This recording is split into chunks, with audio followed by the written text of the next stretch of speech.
que ha sido posible gracias al ingeniero Requena, que no sé dónde está, agradecerle la invitación, y a Mariano Moroso también por todo su apoyo.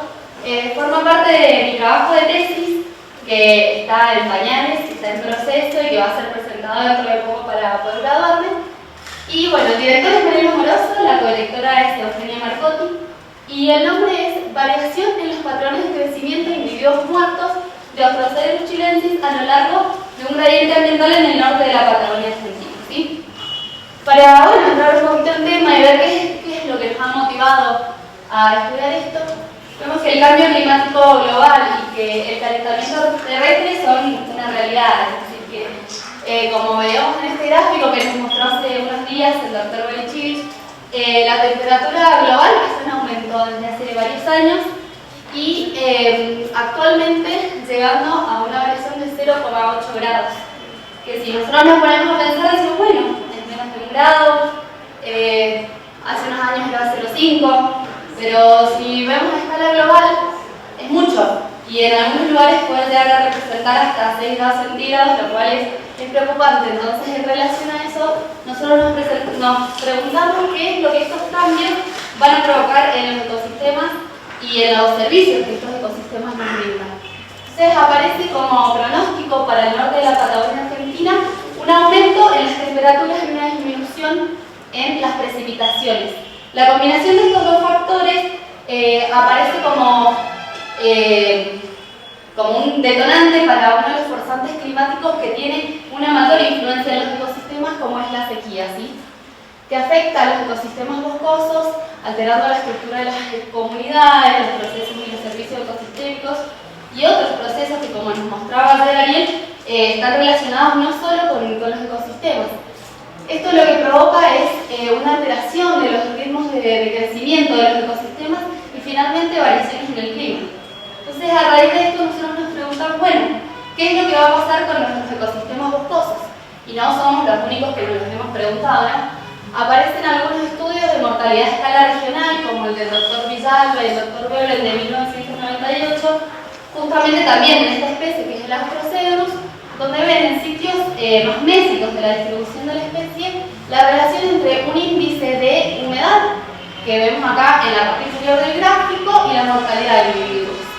En los momentos donde este índice de humedad es negativo, que son los que se corresponden con las sequías, vemos un aumento en la mortalidad de individuos. Entonces esto nos hace pensar que sí, que estos cambios, que estas alteraciones van a tener una influencia en nuestros ecosistemas. Entonces, bueno, acá tenemos una aproximación a una parte, entonces queremos saber qué es lo que pasa con Australocereus en su distribución. Bueno, el ciprés de la cordillera, Australocereus chilensis, es una especie endémica del norte de la Patagonia argentina y chilena. Se distribuye a ambos lados de la cordillera, desde los 32 grados 39 minutos de latitud sur y los 43 grados 44 segundos de latitud sur, y tiene una superficie en el lado chileno de 47.000 hectáreas y en el lado argentino de 141.000 hectáreas.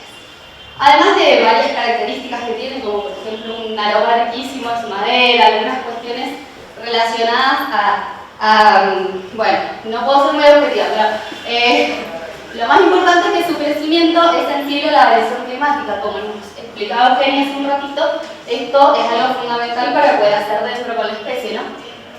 Bien, en el lado argentino, la especie se distribuye a lo largo de un gradiente de precipitación que va desde la parte oeste, ¿sí?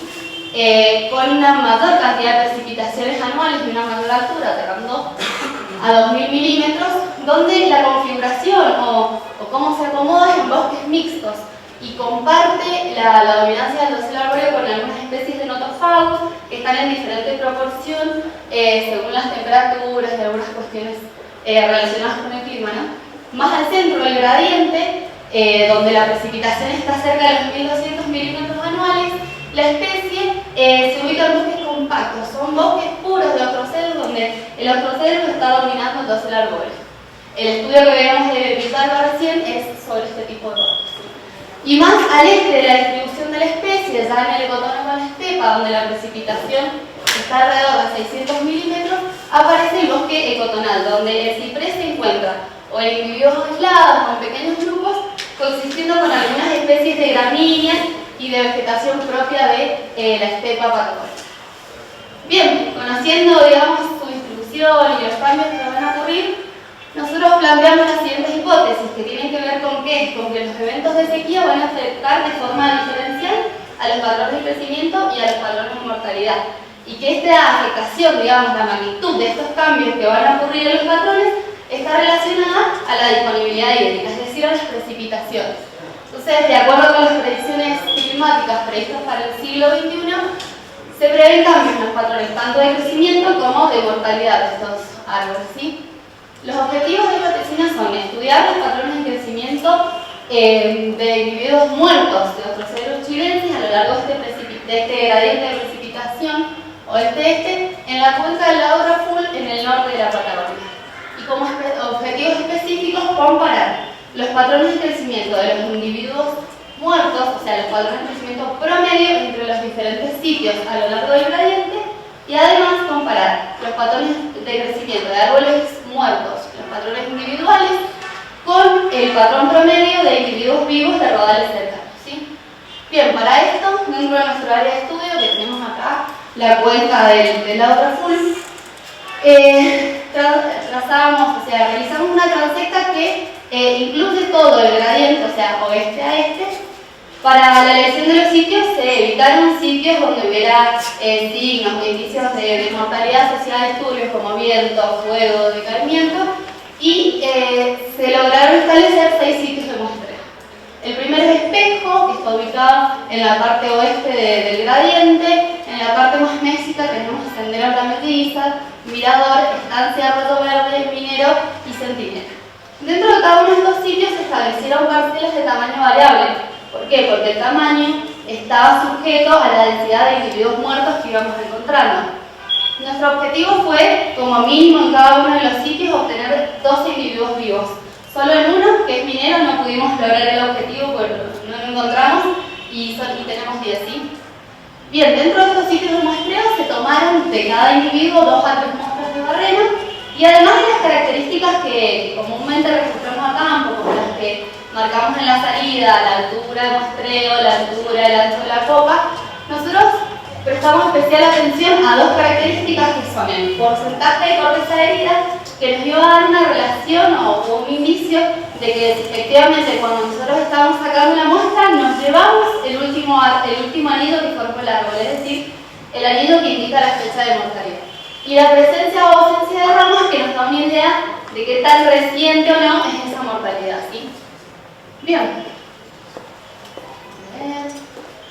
Bien. Las muestras las procesamos con los métodos dendrocronológicos estándares, un poco lo que hemos estado haciendo durante estos días. No sé si ven qué lindo que se ve el ciprés. La verdad que los anillos se marcan bastante bien. Y el datado de las fechas de la mortalidad se realizó de forma visual y en comparación con individuos vivos cercanos a cada sitio. Luego de este datado, la verificación se realizó con cofres. Bien, esto hasta ahora es un poco lo que hemos venido haciendo y es lo que tenemos respecto a las muestras. Las muestras procesadas nos arrojan unos indicios o algunas cuestiones que les voy a mostrar ahora. Respecto a los resultados dentro de cada uno de los sitios, en este gráfico vemos para cada uno de los sitios en color rojo el patrón promedio de todas las series y en color azul y verde 2 series individuales, ¿no? Entonces, por ejemplo, podemos ver aquí en Espejo cómo este árbol, el de color celeste, venía creciendo por encima del patrón promedio, crecía, venía bien, tuvo un pico, luego bajó, se igualó un poco el patrón, creció, empezó a disminuir, no se recuperó y murió. En cambio, por ejemplo, otro árbol del mismo sitio, este verde, venía acompañando el patrón, acompañó, acá disminuyó, se pudo recuperar y murió años más tarde. Lo mismo podemos ver para cada uno de los sitios, por ejemplo, acá en Estancia Arroyo Verde, como este celestito viene por encima del patrón, después lo iguala y sigue creciendo acompañado por él. De este análisis así preliminar podemos ver 2 cosas. Primero, que para cada sitio las fechas de mortalidad de los individuos son diferentes. O sea, en un sitio los árboles se mueren en distintos momentos, o sea que no son episodios de mortalidad masiva, sino eventos de mortalidad que suceden en diferentes momentos. Y además, que hay variaciones respecto al patrón, o sea, por ejemplo, este venía creciendo bien, empezó a decaer y murió, y se diferencia del patrón, ¿sí? Respecto de comparación entre los diferentes sitios de muestreo, vemos aquí las series de ancho de anillo promedio por sitio, ¿sí? Entonces podemos ver, por ejemplo, de color verde acá el sitio Centinela y de color rojo el sitio Espejo. Espejo es el sitio más húmedo y Centinela es el sitio más seco. Entonces así a primera vista podemos ver una diferencia en los anchos de anillo entre los sitios secos y los sitios húmedos, viendo que los sitios secos, como Centinela por ejemplo, tienen un ancho de anillo menor. Además la variabilidad de las series.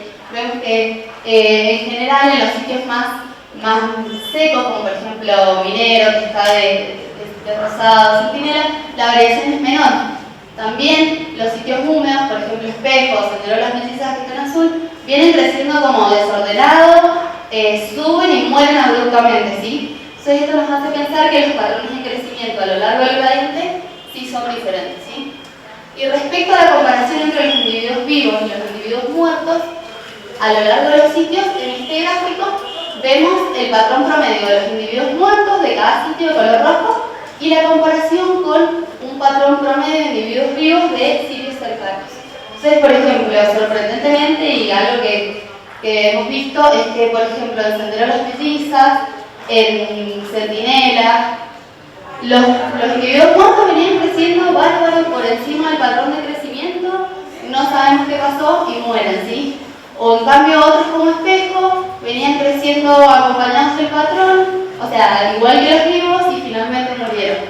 Entonces lo que podemos ver así como preliminarmente es que hay diferencias entre los patrones de crecimiento de individuos vivos y muertos.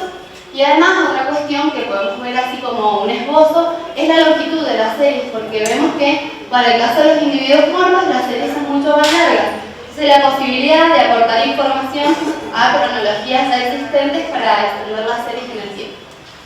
Bien, de estos análisis, de esto que es lo que estamos empezando a ver, podemos obtener algunas conclusiones preliminares que vamos a tener que probar para terminar como conclusiones finales de la tesina. Es que hay diferentes momentos de mortalidad en cada sitio, es decir, que la mortalidad no es masiva, es una mortalidad episódica, que hay diferentes patrones de crecimiento en cada uno de los sitios, que hay dentro del gradiente diferentes patrones también, que hay variaciones entre los patrones de crecimiento de los individuos vivos y los individuos muertos, y además la posibilidad de aportar información a cronologías de anchos de anillos ya existentes.